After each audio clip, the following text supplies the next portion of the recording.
As we all try to adapt to the new normal, there is no better time to talk about mental strength. While working out and keeping our bodies healthy is important, it's just as critical to exercise our minds. Fortunately, it's possible to get your brain in shape just like a muscle in your body. All it takes is identifying specific strategies and practicing them daily. Once you train your mind for success, you will be able to conquer anything. In this video, we go over the power of elevating your mindset to become successful. Maybe a time when you weren't a good father, or a good mother, or a good brother or sister, or you were a bad child, or you didn't do a good job, or you lied, or you were dishonest, or you stole. No one knows this but you, or something you feel good about, say, that was a real dog in me to do that. Something you just really regret. So we make a list of all those things. All of us have some of that. Somebody say there's some good in the worst of us and some bad in the best of us. So none of us escape. Now here's something I want you to do. I want you to become involved in an active process to get some clutter out of your life. So if there's any area in your life that you need to clean up, start working on it. I'm going home tonight to clean my closets. Any of you got any cluttered closets? Oh, raise your hand, please. Good. Let's go home. Let that be our task this week. See, the first law of the universe is order. Go home and clean the closet out. Get the clutter out. Start letting some of this junk go to make some room for something else. Do that with people. There's some people who's cluttering up your life. They serve no purpose whatsoever. They're just holding and occupying a space that somebody useful, positive, nurturing, and contributing could be holding that space. You don't even have time to look to see what else is out there because you all have all of these people surrounding you that's not enabling you to grow. So look at what is it I need to get out of my life. Just start cleaning this stuff out. Getting the drawers together, your dresser drawer, just getting stuff together. Just get them together. Maybe your car. I got to clean my car too. Got a lot of stuff in there. I live in my car. Can't put anything in my trunk. I got all kind of little things back there. 2 of my children back there in the trunk, Everything, stuff everywhere. So I say, hey, let me just get this together. See, whatever you have in your environment is a reflection of your consciousness. So you got all that chaos there. That represents some disorganized, cluttered section of your mind. So let's get all that out of there, all right? Work to get that out, clean that up. Anybody that you feel very strongly about, have some negative feelings about, let's look at some good reasons to forgive them. Number one, you must try and see what has happened or see things from that other person's point of view. Let's look at it from their point of view. That's one area. That's number one. Then number two, holding a grudge hurts you. It doesn't hurt them. So just for good health and peace of mind, let it go. Any feeling of resentment or anger or hatred is called to me the load of bitterness within. Every thought that we entertain produces a chemical in our brain that impacts the body's immune system. And besides, this person you're hating, they probably are not even aware of it. If someplace having a good time, don't even know you're really hating them. You've turned up the steam, gone from dislike to hate, intense hate.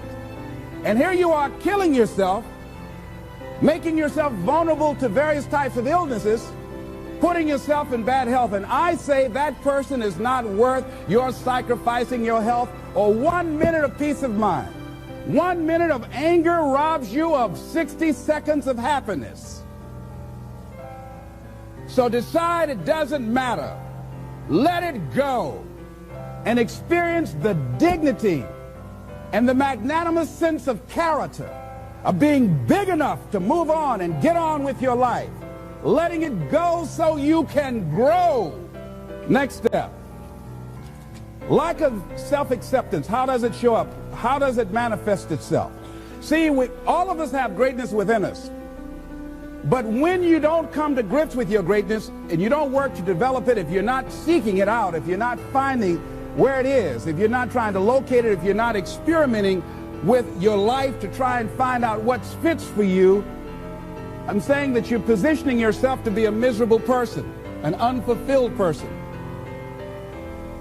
How else do we do it? Procrastination. We just put things off over and over and over again. Why? Because we haven't accepted it. We don't feel deserving. We don't feel that we're good enough. So we sabotage ourselves by not ever taking care of business. We get real busy doing a lot of things where we don't have any time. Well, I'll never forget Og Mandino in the book called University of Success. He said many of us never ever discover our greatness because we become sidetracked by secondary activity. We start doing so many things, we just give our time away until we don't have any time for ourselves or any time to do the things that we want to do. And every time you put it off and move it back, oh, I'll do it one day, oh yeah, I'm going to get to it. I'm saying to you that one day you look around and there goes a year, there goes 2 years, there goes 3 years. So if there's something you want to do it now. Do it right now. Don't put it off. Start right now where you are. There will never be a perfect, ideal time. Whatever you have going for you right now, that's enough. Work on that idea. Work on it, work on it, work on it. Another way in which it shows up, and that is that because of the relationships we form, people we have around us. Thinking about two guys. Larry Littles, he went to Bethune-Cookman College. He was a football player at Booker T. Washington High School, where I graduated from. Larry ended up playing for the Miami Dolphins, became an all-star offensive guard. Great guy. Larry really wasn't the most talented guy in that position at Booker T. Washington High School. There was a guy named Willie Covington that was far more talented. He was stronger physically. He was faster. But Willie Covington never, ever made it out of high school. Why, Les? He started running with the wrong crowd. Big Cub is what we called him.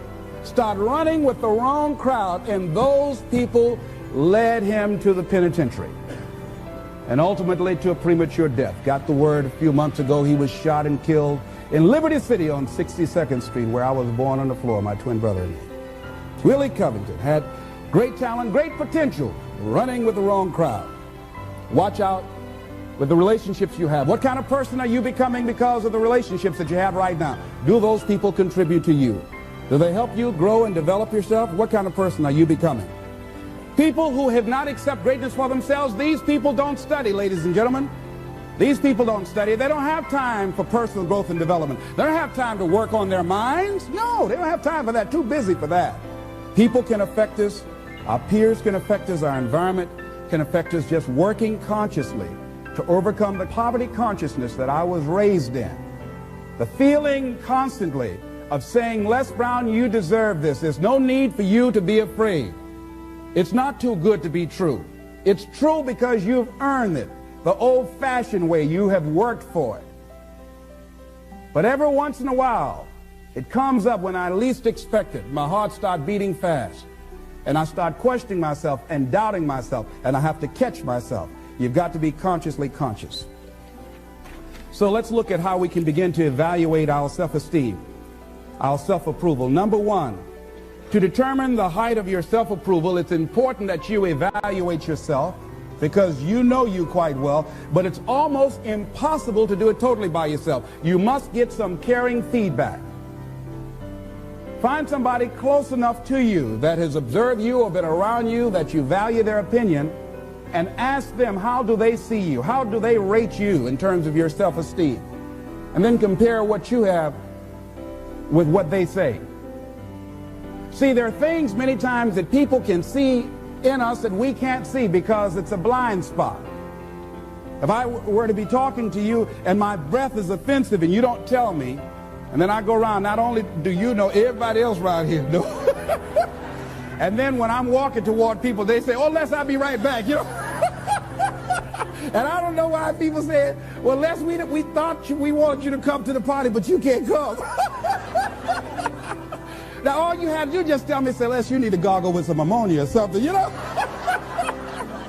Have you ever smelled someone's breath and didn't tell them? Raise your hand if you don't. So we all have those blind spots. We have those areas of our lives that we need to get some caring feedback. We need some coaching. We need someone to let us know that. And now, why don't people just volunteer that? One, they don't want to hurt your feelings. One, they don't want to embarrass you. But see, there are some people you know they don't want to hear it. They're going to argue with you. They're going to become defensive. If you're one of those people, just decide to shut up and listen. Next thing is, a good barometer to check out how you feel about yourself is how well you handle compliments. When someone pays you a compliment, can you handle it well? Lady was coming down the hall. The lady said, "Oh, what a beautiful dress you have on." "Oh, it's nothing. I caught it on sale." "Nothing." No, I didn't ask you, did you get that on sale? I just said it's a beautiful dress. Can you handle compliments well? That's a good barometer about your self-esteem. Can you handle criticism well? Can you give criticism? Next thing is, what are your expectations? What do you expect to get from life? What do you expect to get from your business? What do you expect to get from your relationships? What is your ideal day? What is it that you expect from this experience, this trip, this journey that you're involved in? People that have a strong sense of self-approval, they have high expectations for themselves and from life and from others. See, a lot of people don't expect much from life. So they don't shoot for much. They're not preparing for much. A lot of people are just showing up in life. A lot of people just get up in the morning and they go through the day, they go to the job just to pull a check down, watching the clock coming in. So you want to be a different kind of person as you forward your life. You want to get something out of this. If you're going to do it, it's worth your time, your energy. You've got some expectations from this. I do not let people waste my time. Someone want to meet with me, excuse me, what is this dealing with? I want to get to the bottom line. Because if it does not measure up to my expectations, I'm not going to invest my time. I don't have the luxury to waste time. I'm expecting some great things from life. And so I have to spend some time working on myself and developing myself. So examine your expectations versus your wishes. Some people wish they could do better, but some people expect to do better. Where are you on that?